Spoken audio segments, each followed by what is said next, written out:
ফিলিস্তিন সংকটের দ্বিরাষ্ট্রভিত্তিক সমাধানের জন্য বাংলাদেশের অবিচল অবস্থান পুনর্ব্যক্ত করে প্রধান উপদেষ্টা ড মোহাম্মদ ইউনূস গাজায় ইসরায়েলি বাহিনীর বর্বরতার অবসানে সম্মিলিত পদক্ষেপ নেওয়ার আহ্বান জানিয়েছেন। বৃহস্পতিবার মিশরের রাজধানী কায়রোতে D8 শীর্ষ সম্মেলনের একটি বিশেষ অধিবেশনে তিনি এই আহ্বান জানান। প্রধান উপদেষ্টা বলেন, গাজা উপত্যকা ও পশ্চিম তীরে ফিলিস্তিনি জনগণের বিরুদ্ধে 14 মাস ধরে ইসরায়েলি বাহিনী আগ্রাসন ও বর্বর গণহত্যা অব্যাহত রেখেছে। এই বর্বরতা ভাষায় প্রকাশ করা সম্ভব নয়। তিনি বলেন, আন্তর্জাতিক নিয়ম, নীতি, আইন ও কনভেনশনের প্রতি ইসরায়েলের নির্লজ্জ অবজ্ঞায় আমরা চরম হতাশার মধ্যে আছি। কায়রো থেকে আমাদের ফিলিস্তিনি ভাই ও বোনদের সাথে সংহতি প্রকাশ করে তাদের ইতিহাসের এই অস্তিত্বের সংকটের সময়ে আমাদের ঐক্য ও অটুট অঙ্গীকার ব্যক্ত করছি। ড ইউনূস বলেন, পূর্ব জেরুজালেমকে রাজধানী করে 1967 এর পূর্ববর্তী সীমানার ভিত্তিতে ফিলিস্তিনকে একটি স্বাধীন ও কার্যকর রাষ্ট্র হিসেবে আবির্ভূত হতে হবে। বাংলাদেশে হিন্দুসহ অন্যান্য সংখ্যালঘু সম্প্রদায়ের উপর সহিংসতার অভিযোগ তুলে উদ্বেগ প্রকাশ করেছে ভারত। সংখ্যালঘু পরিস্থিতির উপর গভীরভাবে নজর রাখা হচ্ছে উল্লেখ করে দেশটি বলেছে, সংখ্যালঘুদের জীবন ও স্বাধীনতা রক্ষার মূল দায়িত্ব বাংলাদেশের অন্তর্বর্তী সরকারের। ভারতের পররাষ্ট্র প্রতিমন্ত্রী কীর্তিবর্ধন সিং বৃহস্পতিবার দেশটির রাজ্যসভায় পৃথক প্রশ্নের জবাবে এসব কথা বলেন। কীর্তিবর্ধন বলেন, সংখ্যালঘুদের উপর সহিংসতার ঘটনায় বাংলাদেশ সরকার 88টি মামলা করেছে বলে জানা গেছে। এছাড়া 70 জনকে গ্রেফতারের খবর পাওয়া গেছে। বাংলাদেশে হিন্দুসহ সব সংখ্যালঘু সম্প্রদায়ের মানুষের নিরাপত্তা নিশ্চিত করা এবং তাদের সুরক্ষার বিষয়ে ভারতের উদ্বেগের কথা বিভিন্ন সময়ে দেশটির অন্তর্বর্তী সরকারকে জানানো হয়েছে। এমনকি বাংলাদেশের সর্বোচ্চ পর্যায়ে বিষয়টি তুলে ধরা হয়েছে বলে জানিয়েছেন ভারতের পররাষ্ট্র প্রতিমন্ত্রী। আগামী জাতীয় নির্বাচনে আওয়ামী লীগের অংশগ্রহণ নিয়ে তার একটি বক্তব্যের ভুল ব্যাখ্যা করে কিছু গণমাধ্যম সংবাদ পরিবেশন করেছে বলে অভিযোগ করেছেন নির্বাচন ব্যবস্থা সংস্কার কমিশনের প্রধান বদিউল আলম মজুমদার। বৃহস্পতিবার রাতে গণমাধ্যমে পাঠানো এক বিবৃতিতে তিনি এই কথা বলেন।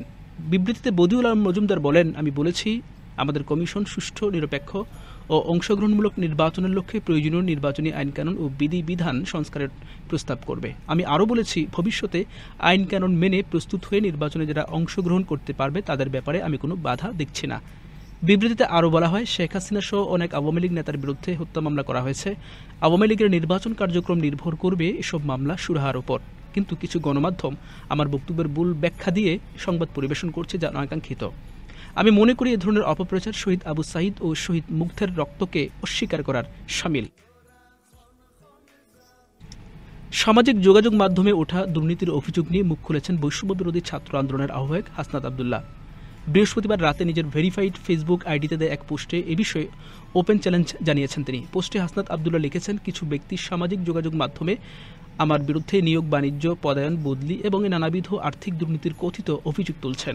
কিন্তু দুঃখজনক বিষয় হলো, এসব দাবির পক্ষে একটা প্রমাণও তারা উপস্থাপন করতে পারেননি। আমি স্পষ্টভাবে জানাতে চাই, আমার বিরুদ্ধে আনিত যে কোনো দুর্নীতির অভিযোগ যদি প্রমাণসহ উপস্থাপন করা যায়, তাহলে আমার অনুরোধ থাকবে সেটা আপনারা নির্ভয়ে সামাজিক যোগাযোগ মাধ্যমে প্রকাশ করুন, সংবাদপত্রে প্রচার করুন এবং আমার বিরুদ্ধে মামলা করুন। পোস্টে হাসনাত আরও লিখেন, ওপেন চ্যালেঞ্জ ঘোষণা করছি, প্রমাণের ভিত্তিতে কোনো অভিযোগ প্রমাণিত হলে সেটা যদি 1 টাকার দুর্নীতিও হয়, আমি সর্বোচ্চ দায় স্বীকার করতে প্রস্তুত।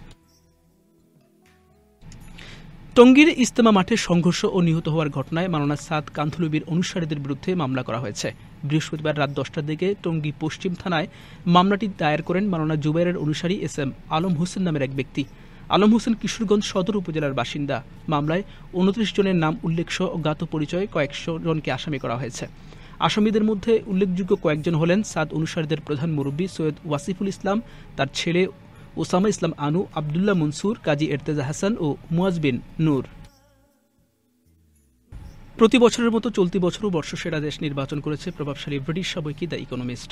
তারা 2024 সালের বর্ষসেরা দেশ হিসেবে বাংলাদেশকে নির্বাচিত করেছে। দ্য ইকোনমিস্টের প্রতিবেদনে বলা হয়েছে, সেরা ধনী, সবচেয়ে সুখী বা নৈতিকভাবে শ্রেষ্ঠ স্থানের অধিকারী এমন সব বিবেচনায় নয়, বরং গত 12 মাসে সবচেয়ে বেশি উন্নতি করেছে সেই বিচারে সেরা দেশ নির্বাচন করা হয়েছে। সেরা দেশ বাছাইয়ের ক্ষেত্রে দ্য ইকোনমিস্টের সংবাদদাতাদের মধ্যে জোরালো বিতর্ক হয়েছে বলে উল্লেখ করা হয় প্রতিবেদনে। এতে বর্ষসেরা দেশ নির্বাচিত হয় বাংলাদেশ, রানার আপ হয় সিরিয়া। দ্য ইকোনমিস্ট বলছে, বাংলাদেশ এক স্বৈরশাসককে উৎখাত করেছে। গত আগস্টে ছাত্রদের নেতৃত্বে রাজপথের আন্দোলনে শেখ হাসিনা ক্ষমতাচ্যুত হয়েছেন। তিনি 17.5 কোটি মানুষের দেশটিকে 15 বছর ধরে শাসন করেন।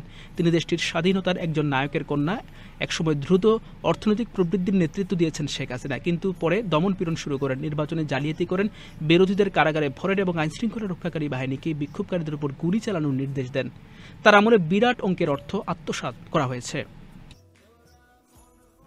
ইসরায়েলের বিরুদ্ধে পানি সরবরাহ ব্যবস্থা বন্ধ করে ফিলিস্তিনের গাজা উপত্যকায় গণহত্যা চালানোর অভিযোগ তুলেছে মানবাধিকার সংস্থা হিউম্যান রাইটস ওয়াচ HRW।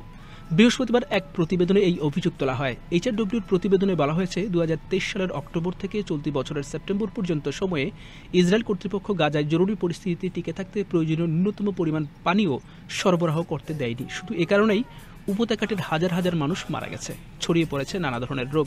এতে বলা হয়, পানি সরবরাহ ব্যবস্থায় বিঘ্ন ঘটিয়ে গাজাবাসীকে মৃত্যুর দিকে ঠেলে দেওয়া হয়েছে। পাশাপাশি চিকিৎসা ও খাদ্য সহায়তা সহ সব ধরনের মানবিক সহায়তাকেও বাধা দেওয়া হয়েছে। যদিও ঘাতক ইসরায়েল বরাবরের মতো এবারও HRWর এই অভিযোগ অস্বীকার করেছে। ইসরায়েলের পররাষ্ট্র মন্ত্রণালয়ের মুখপাত্র বলেছেন, HRWর প্রতিবেদন মিথ্যায় ভরা।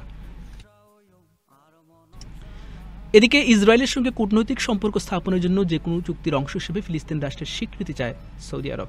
আর এই শর্তে সৌদি যুবরাজ মোহাম্মদ বিন সালমান অনর বলে জানিয়েছেন মার্কিন পররাষ্ট্রমন্ত্রী অ্যান্টনি ব্লিংকেন। বৃহস্পতিবার এক প্রতিবেদনে এ খবর জানিয়েছে আল আরাবিয়া।